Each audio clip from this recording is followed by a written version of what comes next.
मी सिरीजच्या शेवटच्या दिवशी तुमचं मनापासून स्वागत आहे. तिसऱ्या दिवशी काही फ्रेंड्सला भेटून झालं, कझिन्सला भेटलो आणि सरळ आलो एफ-सी रोडला समर्थला भेटायसाठी. समर्थसोबत खूप सारा फिरला आणि शॉपिंग केली. त्यानंतर आम्ही बसून थोडा चहा पिला. दुसऱ्या दिवशी मी आणि अथर्व उठलो, सरळ स्वारगेटला आलो कारण मोठे पाहुणे येणार होते आमचे मुंबईवरनं. खास योगिता जी आहे आमची फ्रेंड, ती मुंबईवरनं भेटायला आलेली. खूप कौतुकास्पद गोष्ट आहे. तिला घेऊन आम्ही सरळ निघालो दगडूशेठला. दगडूशेठला येता क्षणी तिथले महाराज बोलले, "अभिषेक करायचा आहे का? आज अभिषेक चालू आहेत."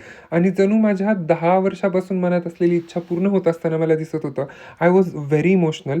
दगडूशेठचा अभिषेक केला, मनोभावे दर्शन केलं, अथर्वशीर्षाचं पठण केलं आणि मनातल्या ज्या ज्या इच्छा आहेत, जे जे नवीन आरंभ करायचे आहेत, त्याबद्दल दगडूशेठकडून आशीर्वाद घेतले. दत्तात्रयांचं दर्शन घेऊन आम्ही सरळ आलो होतो काका हलवाईमध्ये. तिथली माझी फेवरेट जी मटर करंजी आहे ती खाल्ली आणि सगळे आयटम जे तुम्ही पाहिले ते आयटम आम्ही खाल्ले. त्याचा आस्वाद घेतला. योगिताला पण ती चव खूप आवडली. विशेषतः मुंबईची असून सुद्धा तिला पुण्याची चव आवडली. ही म्हणजे नवलाची गोष्ट.